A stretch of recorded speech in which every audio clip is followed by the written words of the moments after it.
The chariot of Arjuna thundered on its way, seeming to shake the earth.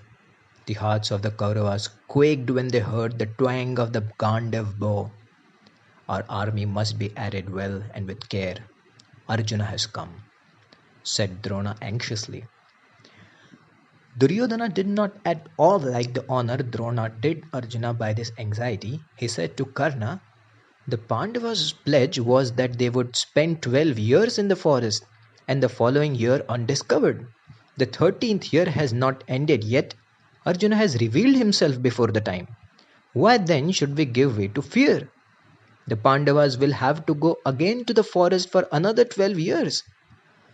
Drona is suffering from the cold feet of the too learned. Let us leave him in the rear and advance to the battle. Karna assented and said, our soldiers' heart is not in the fight, and they are trembling with fear. They say that the man who stands so proudly, bow in hand, on the chariot speeding towards us is Arjuna. But why need we fear even if it be Parshuram? I will myself stop the advancing warrior and redeem my word to you and fight with him, I even if all the others stand back.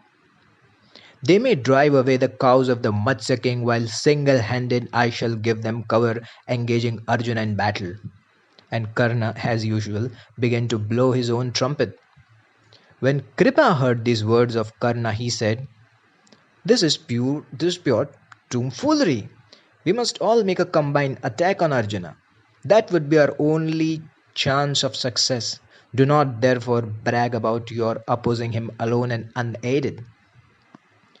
Karna grew angry. He said, the Acharya ever delights in singing Arjuna's praises and in magnifying his prowess.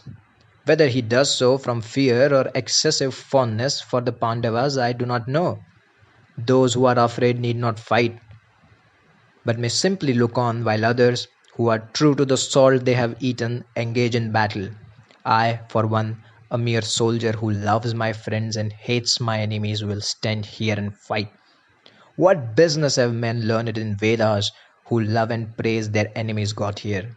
Said he sneeringly. Ashwatthama, Drona's son and Kripa's nephew,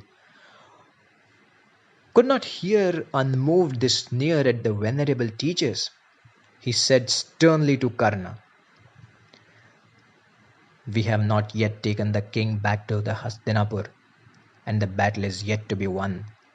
Your brag is idle vainglory. It may be that we are not Kshatriyas and that we belong to the class that recites the Vedas and the Shastras, but I have not been able to find in any Shastra that it is honorable for kings to seize kingdoms by cheating at dice. Even those who fight and conquer kingdoms do not crow too loudly about it, and I cannot see what you have done to be proud of. The fire is silent and yet cooks the food. The sun shines, but not on himself. Likewise, Mother Earth sustains all things movable and immovable and supports her burden without so much as a whisper. What claim to praise has a Kshatriya who has unlawfully seized another's kingdom at a game of dice?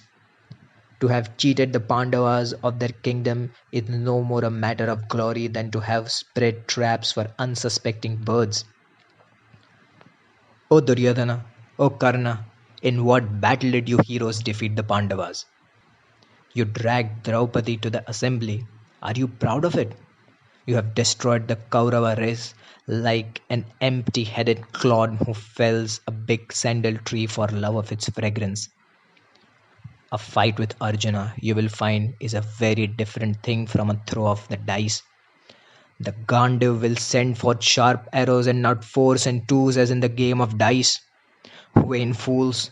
Do you think that Shakuni can, by mere cheating, sneak a victory in battle for you? The leaders of the Kaurava army lost their patience and began a loud wordy warfare. Seeing this, the grandsire was filled with sorrow and said, the wise man does not insult his teachers. One should engage in battle only after a careful calculation of time, place, and circumstance. Even wise people often lose their balance and good sense over their own affairs. Ruffled by anger, Even the usually so sensible Duryodhana fails to recognize that the warrior who stands braving our army is Arjuna. His intellect has been clouded by anger. O Ashwatthama, pray do not mind Karna's offensive remarks. You must take them as intended merely to put the preceptors on their mettle and sting them into action. This is not the time to nurse enmity or sow dissension. Drona, Kripa, and Ashwatthama should forget and forgive.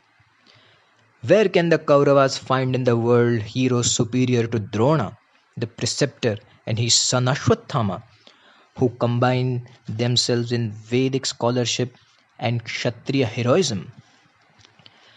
We know of none other than Parshurama who can equal Drona. We can conquer Arjuna only if we all join together and fight him. Let us address ourselves to the task before us. If we quarrel amongst ourselves, we cannot fight Arjuna. Thus spoke the grandsire. Soothed by his noble words, angry feelings subsided. Bhishma turned to Duryodhana and continued, Best of kings, Arjuna has come. The stipulated period of 13 years terminated yesterday. Your calculation is wrong, as men learned in the science of planetary movements will tell you. I knew that the period had ended when Arjuna blew his conch. Reflect a little before deciding on war. If you wish to make peace with the Pandavas, now is the time for it. What do you seek? A just and honorable peace or a mutually destructive war? Ponder well and make your choice. Duryodhana replied, Revered sir, I have no wish for peace. I shall not give even a village to the Pandavas. Let us get ready for war.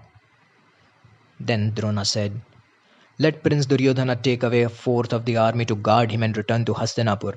Let another surround the cows and seize them. If we return without seizing the cows, it would amount to an acknowledgement of defeat. With the rest of the army, the 5 of us will give battle to Arjuna. The Kaurava forces ranged themselves accordingly in battle array. Arjuna said, O Uttara, I do not see Duryodhana's chariot or Duryodhana. I see Bhishma standing, clad in armor. I think Duryodhana is driving away the cows to Hastinapur. Let us pursue him and recover the cows. With these words, Arjuna moved away from the Kaurava army and went after Duryodhana and the cows.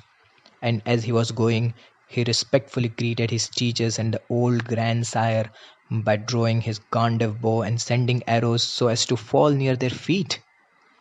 Reverently saluting them in this heroic fashion, he left them and pursued Duryodhana. Arjuna reached the place where the cows were gathered and put to rout the marauding forces.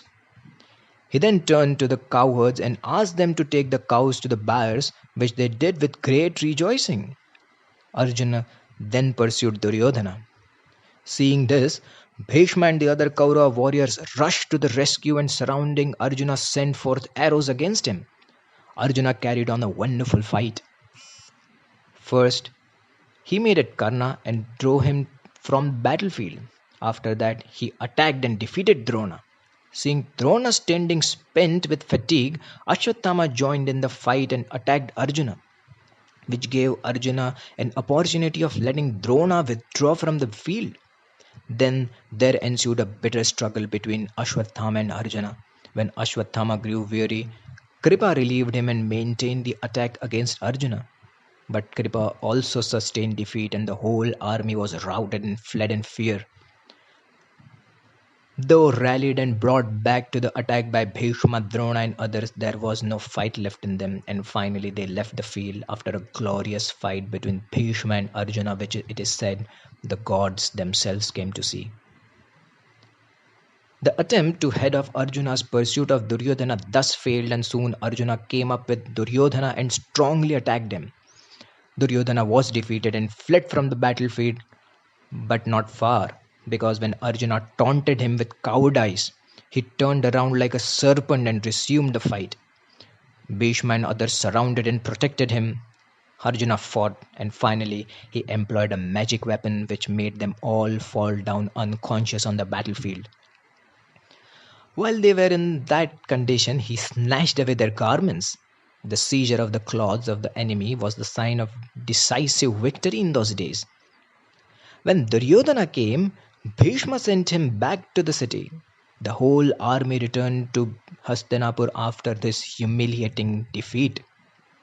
Arjuna said, O Uttara, turn back the horses.